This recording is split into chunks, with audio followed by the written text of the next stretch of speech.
बिस्मिल्लाहिर्रहमानिर्रहीम। अस्सलाम वालेकुम नाज़रीन, उम्मीद करते हैं जी आप सब ठीक ठाक होंगे। आप सबकी दुआओं से अल्हम्दुलिल्लाह जी हमें बिल्कुल ठीक है जी। तो नाज़रीन, कुछ अर्सा पहले मैंने इस लड़की की वीडियो जो अपने चैनल पे अपलोड की थी और उस वीडियो में मैंने बताया भी था कि इसके वालिद जो है 2 लाख रुपए भट्टे से लेके भाग गए हैं और सारी ज़िम्मेदारी जो है वो कर्ज़ा इसी लड़की के ऊपर डाल के चले गए, ज़िम्मेदारी कि वो कर्ज़ा ये उतारेगी।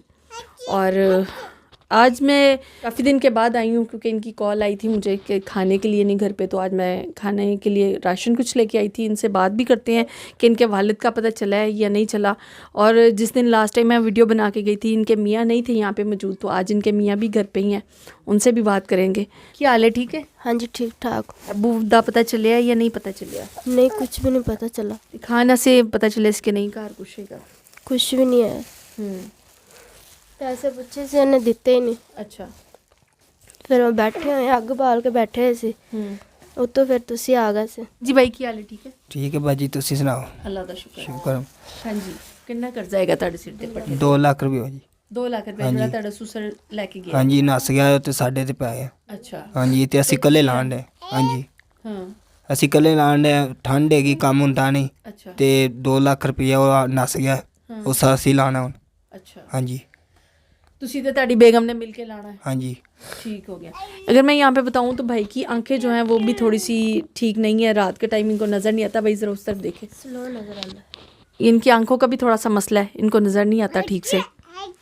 और ये इनकी छोटी सी एक बच्ची है। किन्ने को पैसे कमा लेंदे हो तुसी महीने बस दे? भाजी गुजारा ही है, बस नज़र घट आने ਦੀ ਵਜ੍ਹਾ ਨਾਲ ਜਿਹੜਾ ਨਾ ਵਕਤ ਸਾਰਾ ਕਰ ਲਈਦਾ। ਜਦੋਂ ਭਾਈ ਘਰ ਦੇ ਵਿੱਚ ਕੋਈ ਮਜਬੂਰੀ ਬਣ ਜਾਂਦੀ ਹੈ, ਜਿਸ ਤਰ੍ਹਾਂ ਹੁਣ ਹਰ ਘਰ ਦੇ ਵਿੱਚ ਜ਼ਾਰੀ ਗਰੀਬ ਘਰ ਹੈ ਤੇ ਹਰ ਘਰ 'ਚ ਮਸਲੇ ਬਣ ਹੀ ਜਾਂਦੇ ਨੇ, ਕਿਸ ਤਰ੍ਹਾਂ ਫਿਰ ਤੁਸੀਂ ਆਪਣੇ ਘਰ ਨੂੰ ਮੈਨੇਜ ਕਰਦੇ ਹੋ? ਬਸ ਫਿਰ ਰੋ ਧੋ ਕੇ ਬਾਹਰ ਹੀ ਕਿੰਨਾ ਕੁ ਕੰਮ ਕਰ ਲੈਂਦੇ ਹੋ ਤੁਸੀਂ? ਬਸ ਬਾਜੀ ਜਿੰਨਾ ਕੋ ਨਜ਼ਰ ਆਂਦਾ ਉਹਨਾਂ ਕਰ ਲਈਦਾ। ਤੇ ਨਜ਼ਰ ਨਹੀਂ ਸਹੀ ਤਰ੍ਹਾਂ ਆਉਂਦਾ? ਹਾਂਜੀ, दिन में सही काम। ਦਿਨ ਨੂੰ ਥੋੜਾ ਥੋੜਾ ਚਾਨੇ ਕਰ ਲਈਦਾ, ਬਾਕੀ ਹਨੇਰਾ ਹੋਵੇ ਫਿਰ ਘਰ ਆ ਜੀ ਤੇ ਚੁੱਪ ਕਰਕੇ। ਫਿਰ ਨਜ਼ਰ ਆਣਾ ਬੰਦ ਹੋ ਜਾਂਦਾ? ਹਾਂਜੀ, ਘੱਟ ਵੱਧ ਆਉਂਦਾ। ਇਸਨੇ ਗਿਣਾ ਹੈ ਜਿਹੜਾ 2 ਲੱਖ ਰੁਪਇਆ ਹੁਣ ਤੁਹਾਡੇ ਸਿਰ ਤੇ ਕਰਜ਼ਾ ਚੜਿਆ ਹੋਇਆ ਹੈ, ਇਹ ਕਿਸ ਤਰ੍ਹਾਂ ਉਤਾਰਨਾ ਹੈ? ਕੁਛ ਸੋਚਿਆ ਇਹਦੇ ਬਾਰੇ? 2 लाख रुपया आएगा, फिर काम होवेगा तो फिर ही उतरेगा ना। मेरा मियाँ तो जाएगा तो कुछ होंदा तो कुछ नहीं होंदा। थोड़ा बहुत कर लीदा, उंदा दे देंदे ने पैसे, खर्चा ले लिया, सौदा ले लीदा। ਪੈਸੇ ਨਹੀਂ ਉਤਰ ਰਹੇ? नहीं उतरे। ਪੈਸੇ ਉੱਥੇ ਦੀ ਉੱਥੇ ਹੀ ਨੇ। हाँ जी। ਬਾਈ ਕੀ ਸੋਚਿਆ ਜਿਹੜਾ ਕਰਜ਼ਾ ਹੁਣ ਤੁਹਾਡੇ ਸਿਰ ਤੇ 2 ਲੱਖ ਹੈਗਾ, ਕਿਸ ਤਰ੍ਹਾਂ ਲਾਣਾ ਤੁਸੀਂ? 2 ਲੱਖ ਰੁਪਏ ਅੱਲਾ ਦੇ ਹੁਕਮ ਨਾਲ ਹੀ ਲਿਖਣਾ ਹੋਣਾ, ਐਵੇਂ ਤਾਂ ਨਹੀਂ ਉਤਰਨਾ। ਇਹਨਾਂ ਤੱਕ ਦਿਨ ਹੁੰਦਾ ਨਜ਼ਰ ਆਂਦਾ ਉਹਨਾਂ ਕਰ ਲਈਦਾ, ਉਹਨਾਂ ਤੇ ਘਰ ਆ ਜੀਦਾ। ਸ਼ਾਮ ਤੋਂ ਬਾਅਦ ਨਜ਼ਰ ਨਹੀਂ ਆਂਦਾ? ਨਹੀਂ ਆਂਦਾ। ਕਦੀ ਇੱਕ ਦਿਨ ਪੱਕਦੀ, ਇੱਕ ਦਿਨ ਨਹੀਂ ਪੱਕਦੀ, ਫਿਰ ਚੁੱਪ ਕਰਕੇ ਬਹਿ ਜੀ, ਹੋਰ ਕੀ ਕਰ ਸਕਨੇ। ਅਗਰ ਭਾਈ ਤੁਹਾਡਾ ਕੋਈ ਕਰਜ਼ਾ ਲਾਏ, ਠੀਕ ਹੈ, ਕਿਉਂਕਿ ਜ਼ਾਹਿਰ ਗੱਲ ਇੰਨੀ ਵੱਡੀ ਅਮਾਊਂਟ ਹੈ ਇੱਕਦਮ ਤੇ ਕੋਈ ਨਹੀਂ ਕਰ ਸਕਦਾ ਨਾ, ਠੀਕ ਹੈ, ਇੰਨੀ ਜ਼ਿਆਦਾ ਰਕਮ ਹੈ ਕੋਈ ਵੀ ਇੱਕਦਮ ਨਹੀਂ ਦੇ ਸਕਦਾ। ਤੇ ਅਗਰ ਥੋੜੇ ਥੋੜੇ ਕਰਕੇ ਕੋਈ ਦੇਵੇ ਉਹਨਾਂ ਨੂੰ ਭੱਠੇ ਵਾਲਿਆਂ ਨੂੰ, ਤੇ ਉਹਨਾਂ ਨੂੰ ਕੋਈ ਇਤਰਾਜ਼ ਤੇ ਨਹੀਂ ਹੋਏਗਾ? ਨਹੀਂ ਬਾਜੀ, ਅਸੀਂ ਚੰਗਾ ਉੱਥੋਂ थोड़े करके उतर जाएंगे, ਅਸੀਂ काम करते रहेंगे, उन्हें नहीं तराज है। हाँ जी। जितना नाज़रीन मुझे पता है कि ये रकम बड़ी है, एक बंदा तो इनका कर्ज़ा नहीं उतार सकता। अगर 4-5 बहन भाई मिल जाएं तो फिर जो है इनका कर्ज़ा आसानी से उतार सकते हैं। 10-5 हज़ार जितना भी कोई कर सके मिल के हर महीने जो है कर्ज़ा, मतलब कुछ पैसे इनके बट्टे वालों को दे दिया जाए उनसे बात करके, तो फिर जो है इनका कर्ज़ा उतर सकता है। और ये अगर पॉसिबल नहीं है कि इनका कर्ज़ा उतार दिया जाए, ये भी नहीं कर सकते, तो फिर इतना कोई कर दे बहन भाई हमारा कि चलो इनका महीने का जो है राशन लग जाए। भाई की आंखें भी मैंने आपको दिखाई, इनकी आंखें भी ठीक नहीं है और ये भी बच्ची है, लड़की है, जाहिर सी बात है ये कैसे काम कर सकती है, इतना अकेले तो नहीं कर सकती, छोटी सी इसकी बच्ची है।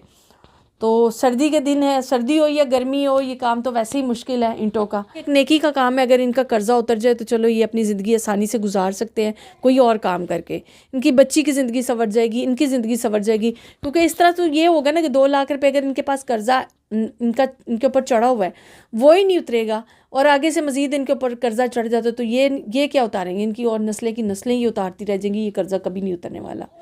और अगर इस तरह से हम लोग ये अगर इनका कर्ज़ा उतार देंगे तो इनके ऊपर ये समझे कि एक बहुत बड़ी नेकी हो जाएगी और ये अपनी ज़िंदगी आगे आसानी से गुजार सकते। ਬਾਜੀ ਪੈਸੇ ਨਹੀਂ ਇੱਕ ਮਿਸਾਲ ਤਾਰੇ ਜਾਂਦੇ ਤੇ ਮਹੀਨੇ ਦਾ ਰਾਸ਼ਨ ਹੀ ਕੋਈ ਦੇ ਦੇਵੇ, ਉਹ ਵੀ ਰੱਬ ਦੀ ਮਿਹਰਬਾਨੀ ਹੁੰਦੀ, ਅਸੀਂ ਸ਼ੁਕਰੀਆ ਅਦਾਕਾਰ ਨੇ। ਤੁਹਾਨੂੰ ਪਤਾ ਹੈ ਵੇਲੇ ਤੁਹਾਡੇ ਸਾਹਮਣੇ ਅਸੀਂ ਲੱਕੜੀਆਂ ਬਾਲ ਲੈ, ਨਜ਼ਰ ਮੇਰੀ ਕਮਜ਼ੋਰ ਹੈ, ਇੰਨੀ ਵੀ ਹੁੰਦੀ ਬੜੀ ਮਿਹਰਬਾਨੀ ਜਿਹੜਾ ਸਾਨੂੰ ਮਹੀਨੇ ਦਾ ਰਾਸ਼ਨ ਹੀ ਦੇ ਦੇ।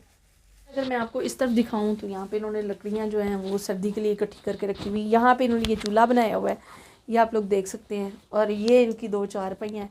बस यही इनके पास सामान है। और ये इनके कुछ खाने पीने के बर्तन पड़े हुए हैं। यहाँ पे देख सकते हैं, ये इन्होंने सिर्फ यहाँ पे नीचे खेस बिछाए हुए हैं, बिस्तर भी इनके पास नहीं है। ये भी एक फटा पुराना जो है कंबल इन्होंने ऊपर बिछाया हुआ है। और ये इनके पास एक रज़ाई है जो कि ये रात को ऊपर लेके सोते हैं। अल्लाह पाक सब पे अपना रहमो करम करे और अल्लाह पाक सबसे बढ़ कर के अपने ख़जानों में से हर किसी को इतना रिज़्क़ अता कर दे ताकि कोई भी किसी के आगे हाथ फैलाने पे मजबूर ना हो। भाई ले आओ ज़रा थैला चुक के इधर मेरा भरा। अल्लाह पाक की तरफ से इनका राशन आया, वो मैं आज इनको देने के लिए आई थी। अल्लाह पाक जज़ाए खैर दे, सेहत तंदुरुस्ती वाली ज़िंदगी दे। लेकिन ना राशन आ गया, फोन ते कोई परेशानी नहीं होएगी। परेशान सी ना तू राशन दिवे तो फोन किया सी कि बाजी कुछ नहीं हैगा घर खाना। हाँ जी, ते अल्लाह पाक ने तेरी मदद कर दी है। हाँ जी, खुश है की है? हाँ जी। अल्लाह मियाँ तुहानू तंदुरुस्ती जे सानू राशन कर लिया। अल्लाह मियाँ तुहाडे बच्चों नू तंदुरुस्ती दे, तुहानू खुश रखे।